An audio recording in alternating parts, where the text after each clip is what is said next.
El deseado de todas las gentes. Capítulo 36. El toque de la fe.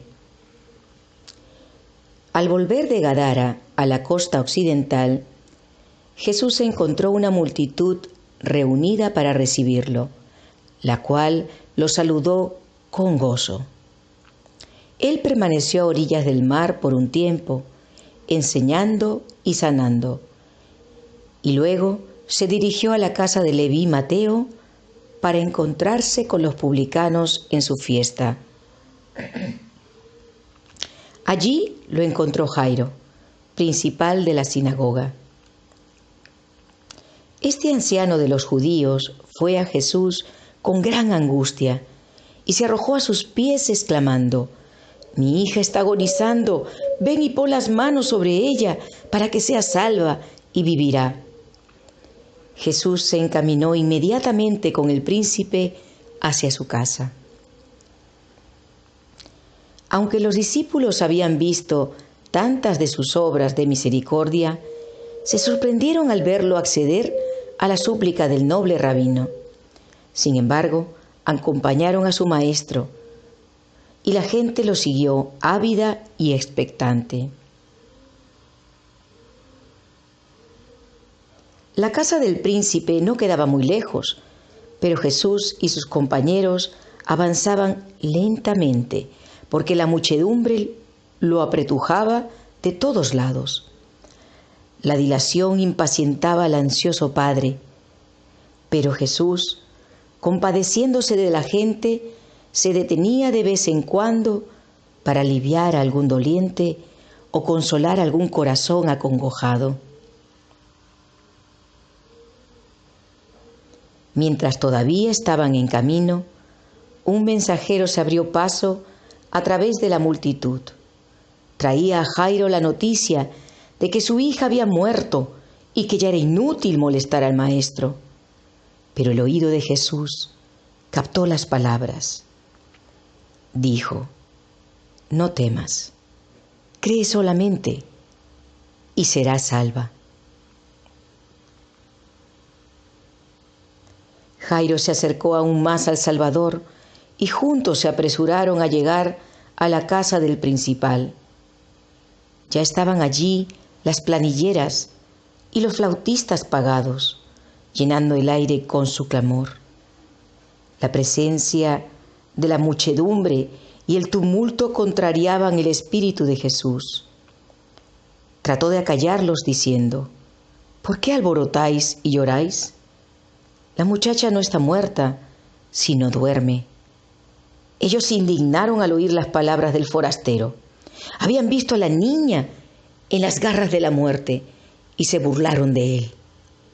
Después de exigir que todos abandonasen la casa, Jesús tomó consigo al padre y a la madre de la niña y a 3 discípulos, Pedro, Santiago y Juan, y juntos entraron en la cámara mortuoria.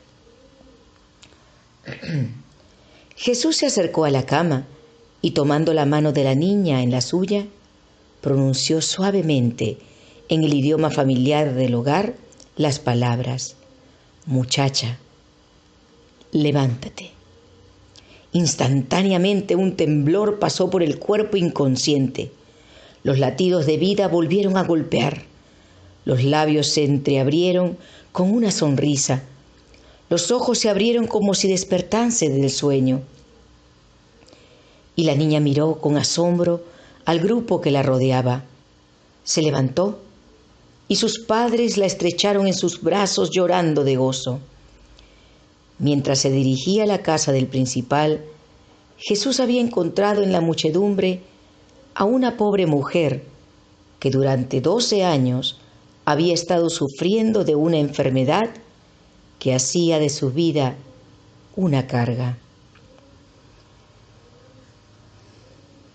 Había gastado todos sus recursos en médicos y remedios, con el único resultado de ser declarada incurable. Pero sus esperanzas revivieron cuando oyó hablar de las curaciones que Cristo realizaba. Estaba segura de que si podía tan solo ir a Él, sería sanada. Con debilidad y sufrimiento fue a la orilla del mar donde Él estaba enseñando y trató de atravesar la multitud, pero fue en vano. Luego lo siguió desde la casa de Leví Mateo, pero tampoco pudo acercársele.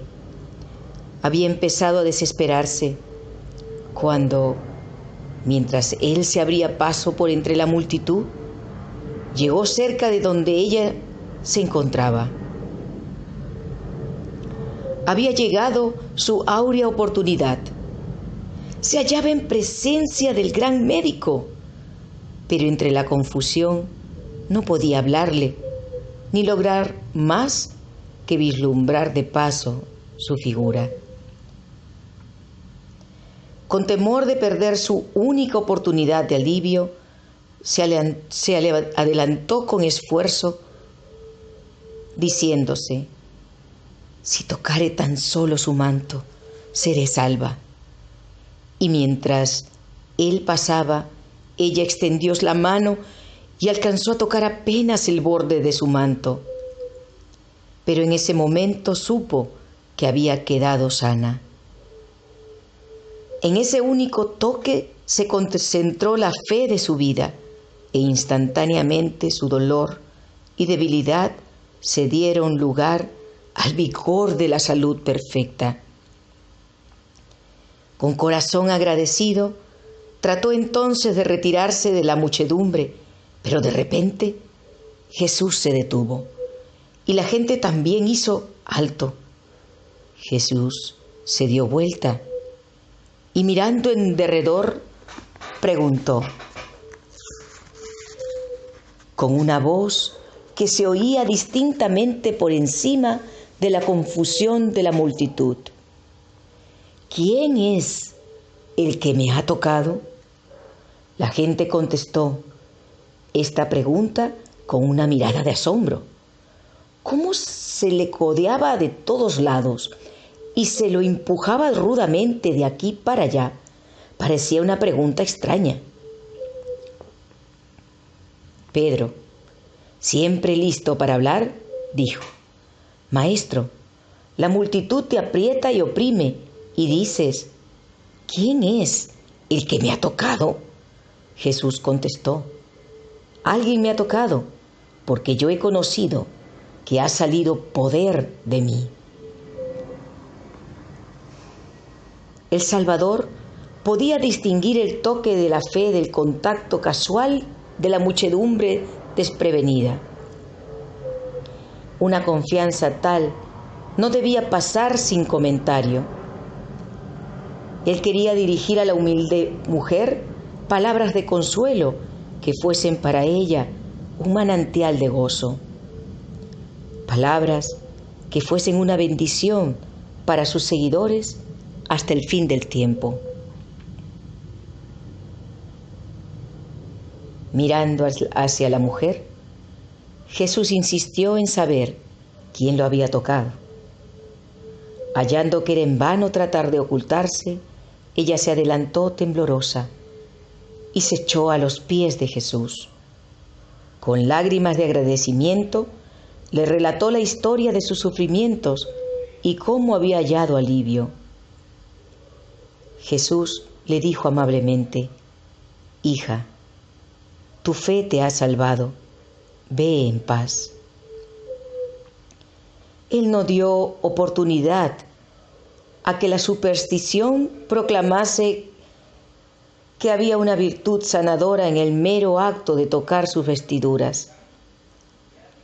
No fue mediante el contacto exterior con él que se había realizado la curación, sino por medio de la fe que se aferró a su poder divino. La muchedumbre maravillada que se apretujaba en derredor de Cristo no se percató del incremento de poder vital, pero cuando la mujer enferma extendió la mano para tocarlo, creyendo que sería sanada, sintió la virtud sanadora.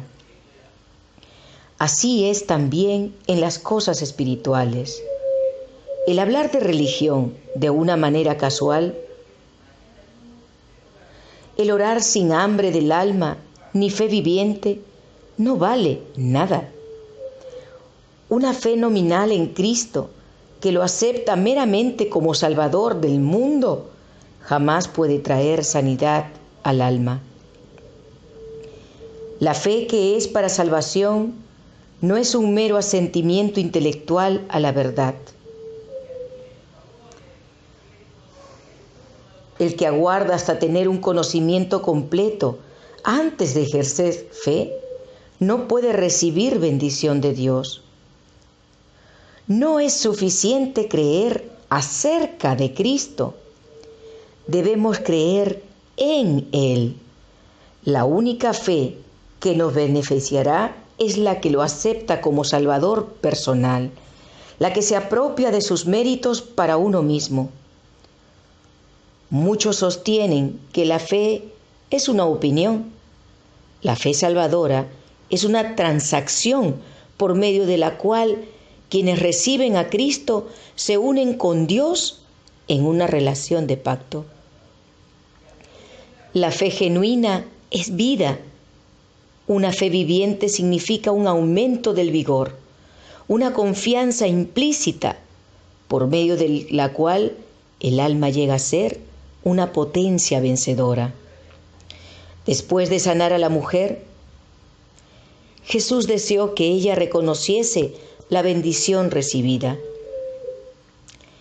Los dones del Evangelio no se obtienen a hurtadillas ni se disfrutan en secreto. Así también el Señor nos invita a confesar su bondad. Vosotros, pues, sois mis testigos, dice Jehová, que yo soy Dios. Nuestra confesión de su fidelidad es el agente escogido por el cielo para revelar a Cristo al mundo. Debemos reconocer su gracia, como fue dada a conocer por los santos de antaño. Pero lo que será más eficaz es el testimonio de nuestra propia experiencia. Somos testigos de Dios mientras revelamos en nosotros mismos la obra de un poder divino. Cada persona tiene una vida distinta de todas las demás y una experiencia que difiere esencialmente de la suya. Dios desea que nuestra alabanza ascienda a Él marcada por nuestra propia individualidad. Esos preciosos reconocimientos para alabanza de la gloria de su gracia, cuando están respaldadas por una vida semejante a la de Cristo, tienen un poder irresistible que obra para la salvación de las almas. Cuando los 10 leprosos fueron a Jesús para ser sanados, les ordenó ir y mostrarse al sacerdote. En el camino quedaron limpios, pero uno solo volvió para darle gloria. Los otros siguieron su camino, olvidándose de quien los había sanado. ¿Cuántos hay todavía que hoy hacen lo mismo? El Señor obra de continuo para beneficiar a la humanidad. Está siempre impartiendo sus bondades. Levanta a los enfermos de las camas donde languidecen. Libra a los hombres de peligros que ellos no ven. Envía a los ángeles celestiales para salvarlos de la calamidad, para protegerlos de la pestilencia que anda en oscuridad y de la mortandad que en medio del día destruye. Pero sus corazones no quedan impresionados. Él dio toda la riqueza del cielo para redimirlos y, sin embargo, no piensan en su gran amor. Por su ingratitud, cierran su corazón a la gracia de Dios. Como el brezo del desierto, no saben cuándo viene el bien. Y sus almas habitan en lugares resecos de la soledad. Es para nuestro propio beneficio refrescar en nuestra memoria todo don de Dios. Así la fe se fortalece para pedir y recibir más y más. Hay para nosotros un mayor estímulo en la menor bendición que recibimos de Dios que en todos los relatos que podemos leer de la fe y la experiencia ajenas. El alma que responda a la gracia de Dios será como un jardín regado. Su salud brotará rápidamente, su luz saldrá en la oscuridad y se verá sobre él la gloria del Señor.